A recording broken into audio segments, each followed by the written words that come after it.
नमस्कार दर्शकों, मेरा नाम है अजय चौहान। आप देख रहे हो देश का दंगल न्यूज चैनल। आपको जिस घड़ी का इंतजार था वो घड़ी आ चुकी है, यानी कि हमारा पुराना भारत और नया भारत शो, जो आज से आपका भी होने वाला है। यह उस शो की पहली वीडियो है।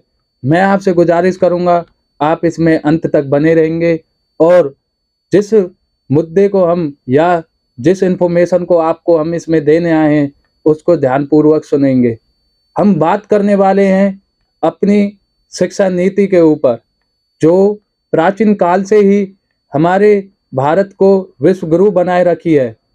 आपसे मैं यही गुजारिश करूंगा कि आप मेरी इन बातों को ध्यान से सुने। जैसे कि हमें बात करेंगे पहले प्राचीन काल के बारे में, फिर मध्यकाल के बारे में, फिर करेंगे हम आधुनिक काल के बारे में, उत्तर भारत के बारे में, कि इन चारों खंडों में हमारी शिक्षा प्रणाली का कितना सहयोग था और कितनी यह महत्वपूर्ण थी। बात कर लेते हैं। इस वीडियो की शुरुआत करते हैं एक अच्छी लाइन से। एक वक्त था जब हमारे भारत को विश्व गुरु के नाम से जाना जाता था, जिसमें तक्षशिला विश्वविद्यालय और नालंदा विश्वविद्यालय हुआ करते थे। तक्षशिला विश्वविद्यालय दुनिया की पहली विश्वविद्यालय मानी जाती थी, जो आज से 27 वर्ष पूर्व यानी कि 700 ईसा पूर्व थी। और 5वीं सदी के आते आते नालंदा विश्वविद्यालय दुनिया की सबसे बड़ी यूनिवर्सिटी या आप विश्वविद्यालय कह सकते हैं। जब रामायण काल आया तो आप सभी ने उसमें देखा होगा कि गुरुकुल हुआ करते थे। गुरुकुलों में बच्चे शिक्षा लेने जाते थे तो गुरुजन उन्हें शिष्य कहकर पुकारते थे और गुरुजी उस टाइम उन्हें संस्कार और धनुष शिक्षा और उनकी भिक्षा की शिक्षा देते थे। जब उन शिष्यों की शिक्षा पूरी हो जाती थी तो वह गुरुजी का आदर करते थे और उन्हें पूरी भिक्षा के रूप में अपनी शिक्षा का वापस अदा करते थे। और इसी तरह आगे बढ़ते चले तो 6ठी शताब्दी में गौतम बुद्ध जी ने हमारी इस शिक्षा प्रणाली को आगे तक फैलाए रखा और हमारे देश को एक विश्व गुरु बनाने के लिए पूरे भारतवर्ष में या पूरी दुनिया में अपनी इस शिक्षा नीति को प्रचार। प्राचीन काल ऋषि मुनियों का काल था और उसमें वह अपने शिष्यों को अच्छी शिक्षा देते थे। और जैसे कि मैंने बताया, गौतम बुद्ध ने भी अपनी इस व्यवस्था को आगे तक फैलाए रखा। यह साल हमारे भारतीय इतिहास में उत्कीर्ण है। अब बात करते हैं मध्यकालीन भारत की। मध्यकालीन भारत मुसलमानों का दौर माना जाता है, जिसमें अफगान, तुर्की और कई प्रकार की अन्य भाषा बोलने वाले शासक थे और जिन्होंने हमारी भारत में आकर अपनी शिक्षा को भी हम पर लागू किया। उनकी मुख्य रूप से शिक्षा का प्रयोग आज भी चिकित्सा के रूप में किया जाता है।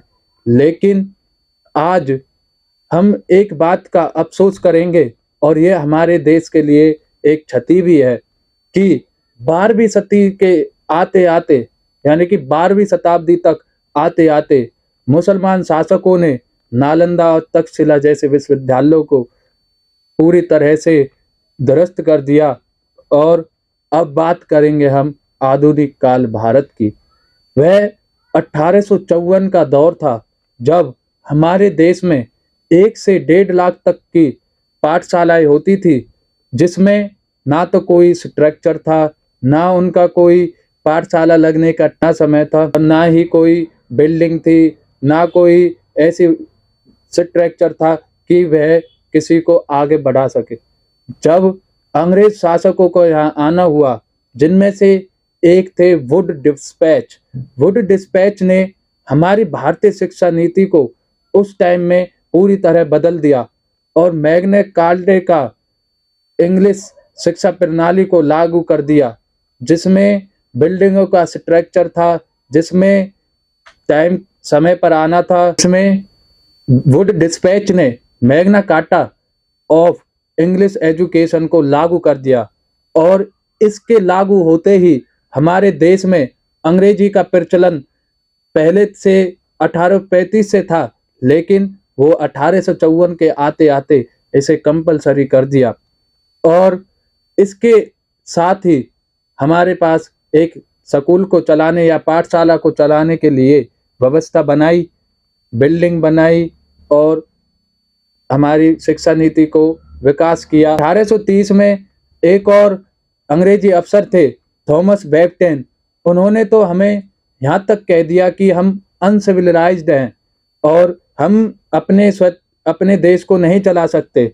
लेकिन 1857 में जहाँ वुड डिस्पैच ने हमारे मुंबई में और हमारे बड़े बड़े शहरों में, दिल्ली, कोलकाता, इनमें यूनिवर्सिटियाँ खोल दी और हमारी शिक्षा को आगे बढ़ाया।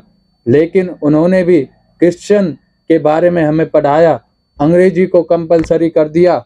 और इसी तरह यह हमारी प्राचीन काल, मध्यकाल और आधुनिक काल के भारत की शिक्षा प्रणाली हुआ करती थी।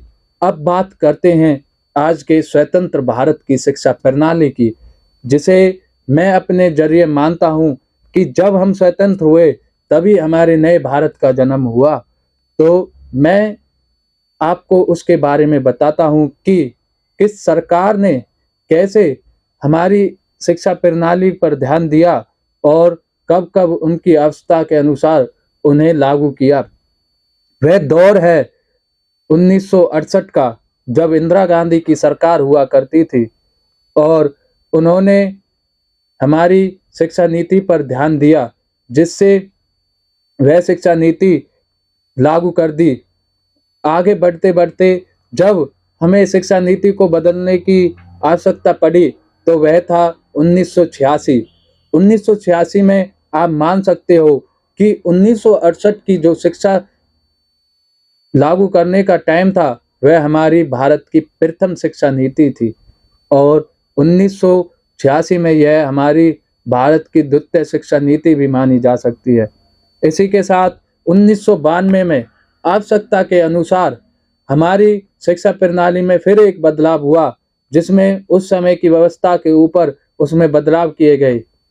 यहाँ तक कि इंदिरा गांधी की वह प्रथम शिक्षा नीति जो 1968 में लागू की गई, उसमें यह भी मेंशन था या यह भी पॉइंट आउट था कि 5 साल के बाद आवश्यकता के अनुसार शिक्षा नीति को दोबारा से रिन्यू किया जाएगा, लेकिन ऐसा किसी कारण के कारण नहीं हो पाया।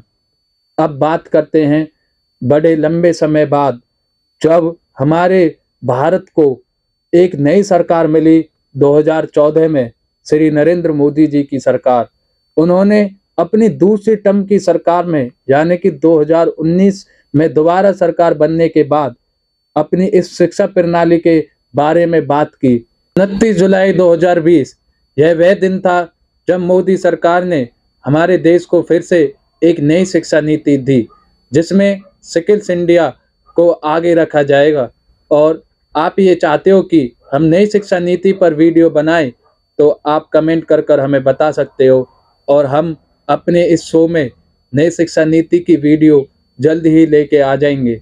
और हाँ, मैं आपसे कहना चाहूँगा कि अगर आपको ये शो अच्छा लगा है तो आप इसे लाइक करें, कम से कम 500 लाइक तक तो ज़रूर पहुँचाए और हमारे शो को देखना ना भूले, रोज़ सोमवार से शुक्रवार शाम 7 बजे।